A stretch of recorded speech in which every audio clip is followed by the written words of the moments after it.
here facilitating the first part of this event. I will also be facilitating the question and answer session. And I wanted to just offer or invite a few kind of ground rules, terms for how we might treat each other during this event. Obviously, cell phones off, please, if you haven't already thought of doing that.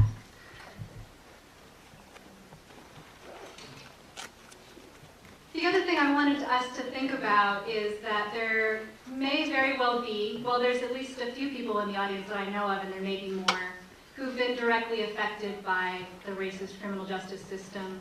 And so I would just urge you to think about that. We're all in a space of academic inquiry, and we're all curious, and we all have things that we want to know and analyses that we want to offer. But just to be mindful that this is something that directly impacts people's lives and may be directly impacting the people sitting next to you right now.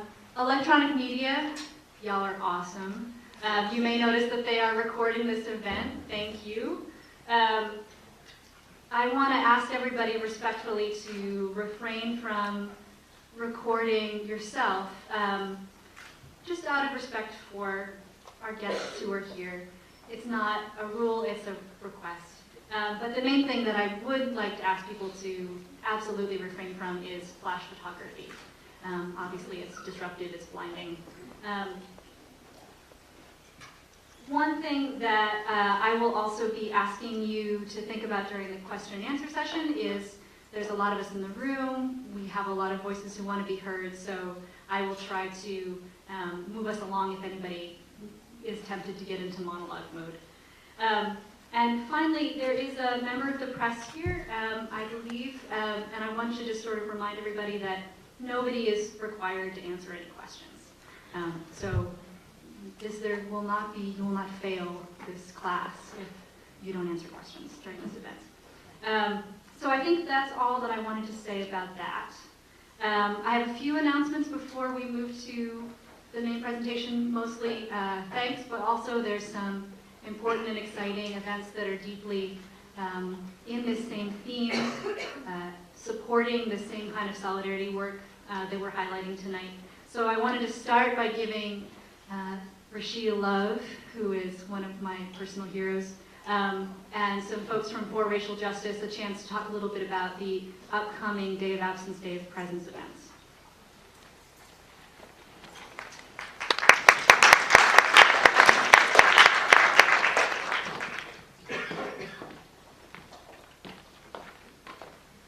Good afternoon. How are you all doing? Excellent. Okay. So as Elizabeth said, my name is Recital Love. I'm the interim director for First Peoples, which is the multicultural center on our campus. And I'm here with Steve for a minute here just to invite you all to Day of Absence, Day of Presence. So Day of Absence, Day of Presence is an event that was started by faculty on the Tacoma campus in the 70s. And it was started by African American faculty as a sort of rebellion. So they had like a celebration dinner at one of their homes. And it's evolved at this point to now 2 days on our campus. And so on Day of Absence, faculty, students, and staff have a choice of kind of where they want to go. So you can stay on campus, and there's going to be a program around issues facing white students or the majority culture. Or you can go off campus, and there's going to be programming that is designed for faculty, staff, and color, faculty, students, and staff of color who are dealing with issues around that. So if you're interested in joining us for Day of Absence, Day of Presence, we thoroughly invite you. Day of Absence this year is going to be on April 30th, and Day of Presence is going to be on May 2nd. So I'm going to let Steve talk a little bit about Day of Absence on campus. Hi, I'm Steve. I'm co-coordinator of the For Racial Justice student group here on campus. We've been helping a bit with the planning for these events. Day of Absence on campus, as Rashida said, is going to be mainly presentations from the perspective of majority or white culture, focusing on allyship or aspiring allyship and issues of privilege. We've got the day starting on April 30th with a film showing, Mirrors of Privilege, and there's going to be a discussion afterwards. Then there's going to be a free lunch, and with that lunch, a commitment discussion about anti-racism for all who attend. After that, in the afternoon, there's going to be a talk from Professor Peter Bomer of Evergreen about political economy of racism and racial inequality. And then at the end of the on-campus portion, be an introduction to anti-oppression theory and practice with Saga Klatzer. For a day of absence off campus, we're going to be going to the Lacey Community Center. So if you want to, feel free to drive yourself or transport yourself on the bus. Or you can ride the vans with us. So just let us know if you need a ride. You can email Raquel Salinas and we'll make sure to put you on the list. We are going to be leaving campus at 9 o'clock. And then we're going to do some introductions and social activity. We're going to have a potluck lunch. And then in the afternoon, we're going to be working with Shira Hassan, who's going to do some work with us around telling our stories and our experiences as students, staff, and faculty of color on the Olympia campus. And then we're going to do some action planning. So what's really cool about this is she's going to help us figure out ways that we can do things to improve the quality of our environment at Evergreen for ourselves. So it's not something that we're going to ask the administration to do. It's something that we are going to have so that we can do on our own. So we have a bunch of tactics that she's going to help us work with. And then on Day of Presence, which is May 2nd, we're inviting everybody to come out. There's several workshops in the morning. And then in the afternoon, Louis Gong is going to be here, who's a Salish artist and activist, and he's going to be doing an identity project with everyone. So we invite you to that. Again, if you're interested, that will lead to RSVP just because of the supplies necessary. And then there's a film in the evening. So if you're interested in Day of Absence, Day of Presence, please pick up one of these handy little brochures. They're right outside, and we would love to see you there.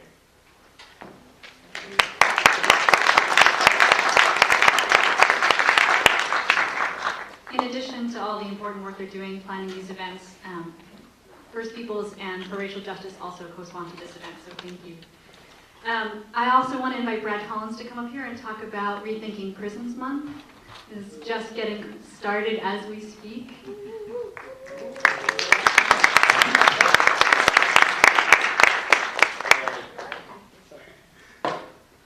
Hi, my name is Brad, and I'm one of the coordinators for Abolish Cops in Prisons. And we're doing Rethinking Prisons Month, which is a series of events at the Evergreen State College that addresses issues around mass incarceration, the prison industrial complex, and alternatives to police and prisons.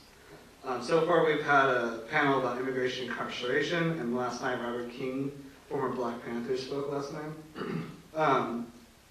Tonight, directly after this, at 6 p.m., Boots Riley is going to be speaking about hip-hop, mass incarceration, and class struggle, brought to you by the Hip Hop Congress.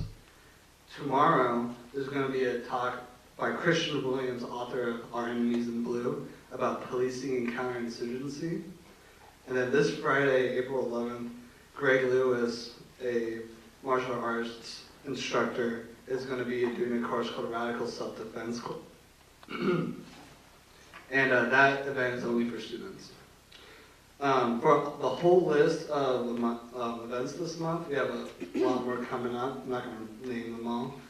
You can check them out. We have inserts in all of the program booklets for Day of Absence and Day of Prisons. So check it out.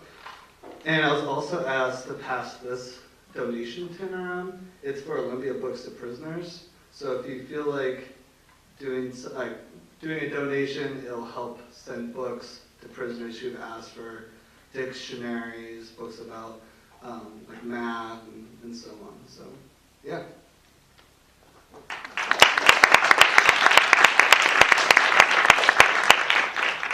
So those of you who care about mass incarceration, fighting racism, have a lot to look forward to, a lot to learn in the next month and all the way through Day of Absence, Day of Presence. Two more quick announcements. One is the PeaceWorks conference. For those of you who don't know, PeaceWorks will be happening April 19th.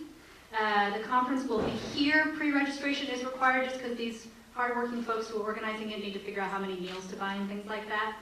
There's also a keynote event that evening, 7 p.m. Angela Davis and Nora Ericott are going to be talking about mass incarceration in the U.S. and in Palestine, a really important intersectional analysis.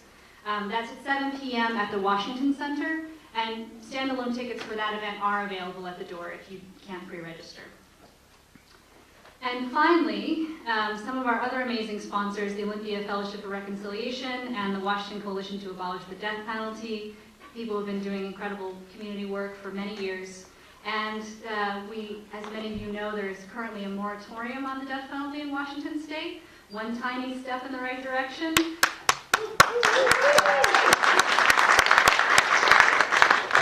The next step, which the folks in FOR and Coalition to Abolish the Death Penalty are asking you to think about next, is pick up a postcard and add your voice in telling your state legislator that we need the death penalty abolished now, so that the next administration can't just reinstate the death penalty.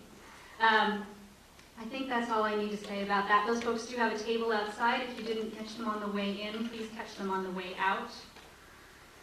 All right, finally, some thank yous.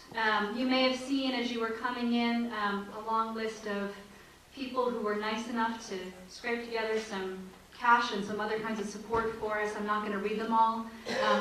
The first and most obvious person that I need to thank, many of you already know, Jean Eberhardt is the hardest working organizer on campus. There are many great things about Evergreen, but we don't really do coordination very well, except when Jean is running things.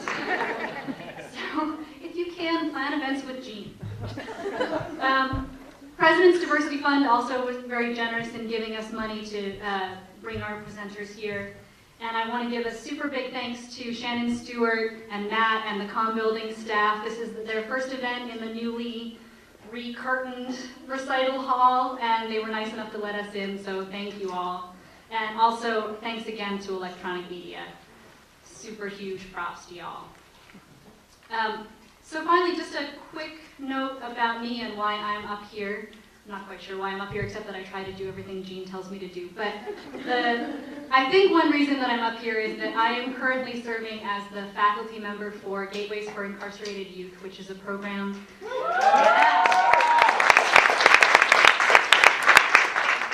that was founded in 1996 by Evergreen faculty member Carol Mignoux, who is an incredible human being, and who began working with incarcerated youth around cultural empowerment issues. And Gateways is part of a small part of a larger effort to draw attention to and combat the war against poor people and people of color that unfortunately has not only grown the prison industrial complex, but has become a dominant force in American politics, as many of you know all too well. As some folks, I was at the prison this morning with Boots Riley and Robert King in the same room, which was kind of astounding. And it was a huge honor to be there in the same room with both of them. And Robert King was saying, you know, he's been at this for a while. He's been out of prison for 13 years, and he's been organizing that whole time to try to get his comrades freed. And he said, this is the first time that I'm really starting to see some serious press about prisons, right? Even Eric Holder, our so-called Attorney General, right? Even Eric Holder is talking about prisons now and saying maybe the way we incarcerate people is not such a great idea.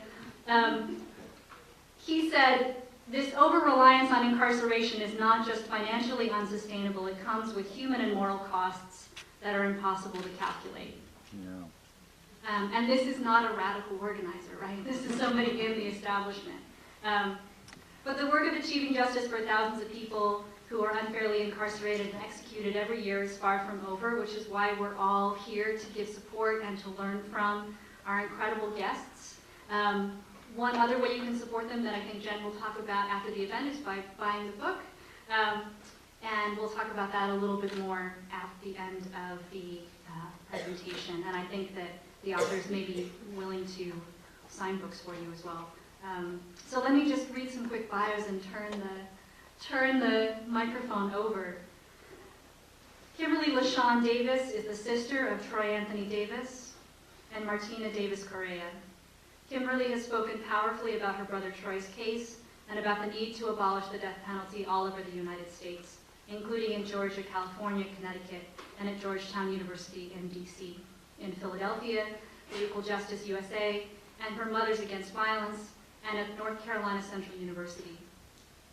She also speaks frequently about Troy and the death penalty on media outlets including MSNBC, Democracy Now!, and many others.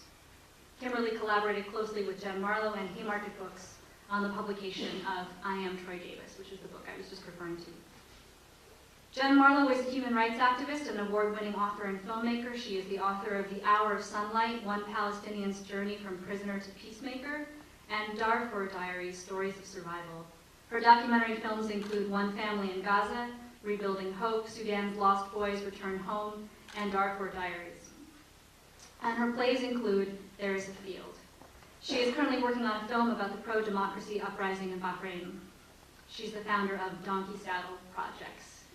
Please welcome Kimberly and Jen. Thank you so much.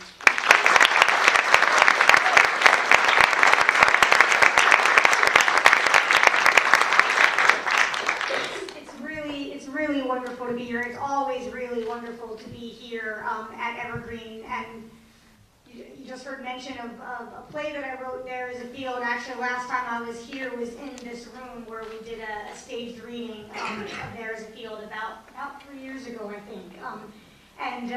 Well, every time I come to Evergreen, I'm reminded what a phenomenal educational community and activist community this really is, and just that those announcements and the different events and the different conversations that are being engaged on campus is such evidence of that. It's just really, at one point during the announcements, Kimberly and I were like, this all sounds really interesting. And so it's really quite extraordinary. And I mean, there's so many people to thank, and of course, Jean Everhart has already been highlighted among them. But, you know, Kim was coming to town. We had an event in Portland. We had an event in Seattle. We hadn't done anything in Olympia yet. So I just thought, okay, I wrote an email to Teresa Leva and to Jean, my sort of two main contacts here. I'm like, you know, you think we should try to get something together? And like, wow, Jean just kind of pounced on it and ran with it. And so we're just so grateful for this opportunity and for so many other people who worked to make it possible for Kimberly and I to be here today. I want to talk, I want to talk briefly. I can't promise that I will talk briefly, because, but Kim will hit me if I start to go on too long. I want to talk just a little briefly about how I became involved in Troy's case. But before I do that, I want to ask folks here, because I don't want to make any assumptions in either direction. So I'd like folks to raise their hand if you do know something about Troy Davis, if this is a case you are familiar with. Okay, and I'd like to know, just so I get a sense, if you don't know anything about Troy's case, and one of the reasons you're here today is because you want to learn something. Okay, so a little bit of both. I also didn't know anything about Troy's case as early as 2007. And in 2007, I was watching a TV or a news program, Democracy Now!, one that I imagine might be familiar to a few people here at Evergreen. And this was in mid-July. It was July 17th, 2007. And there was this woman who was speaking on Democracy Now!, who even before I heard what she was speaking about, it was clear that this woman was a force of nature. And it was one of those people where you just sort of want to sit up and hear what they're going to say, because it's going to be powerful, and you can tell that in the first 3 seconds. That woman was Martina Davis Correa, Kimberly's sister and Troy's sister, and she was talking about the near miss her brother had just had with being executed. Because July 16th, the state of Georgia intended to execute Troy at 7 p.m. That was the first execution date that the state of Georgia set for Troy Anthony Davis, and he survived that execution date by less than 24 hours, 23 hours before the state intended to kill Troy by lethal injection. The state of Georgia, the Georgia Board of Pardons and Parole halted that execution to be able to look to get more information. And Martina was talking on Democracy Now! About this near miss that her brother just had, and about her brother's case, and about her decades-long fight to prove her brother's innocence. And I was riveted, and I was shocked. I hadn't heard anything about Troy, and I began looking into some information online, found a website with Troy's address in prison, and began corresponding with Troy. And that ended up ultimately, and after a long period of time, leading to me partnering with the family and helping them tell their story in the book, I Am Troy Davis. And, you know, in a few minutes, Kimberly is going to talk a lot more about her family's story, the story that's documented in the book about her family's struggle. And before she does that, I want to show a video, and I'll explain what that video is in a moment. But the first thing that I want to say is that before playing the video, is that until I got involved in Troy's case, I didn't have particularly strong feelings about the death penalty. I knew I was against it, but kind of in a vague way, like on the list of sort of progressive causes that I sort of had a gut instinct, like this is wrong, this is barbaric, this shouldn't happen, but it wasn't something I was involved in, particularly knowledgeable about, or passionate about. And of course, my involvement in Troy's case, as with so many other people, opened my eyes to the grave injustices of the death penalty. And of course, you can't get immersed in the grave injustices of the death penalty for very long without recognizing that the death penalty is the sharp edge and the highest stakes consequence of a deeply, deeply broken criminal justice system altogether. And I think I'm talking to a group of people who are already well aware of that. And hopefully tonight we'll be able to look at, we're focusing on the death penalty in this conversation, but of course everything that we're saying about the death penalty can be extrapolated to the criminal justice system overall. And the video that I want to show you is a video that highlights some of what made my jaw drop when I first saw Martina talk about Troy's case on Democracy Now! I made this video with Martina, and I made it in the lead up. This video was made in May 2011 when we were expecting, at that time, Troy's 4th execution date to be set at any time. He had already survived the first one in 2007, a second one in 2008, a third one later in 2008, and we were preparing ourselves for the state to set a 4th execution date. And so this video was something that Martina and I made in an effort to mobilize around this anticipated execution date with the hope of preventing it. So I'll show you the video, and then after that, we'll be able to hear from Kim.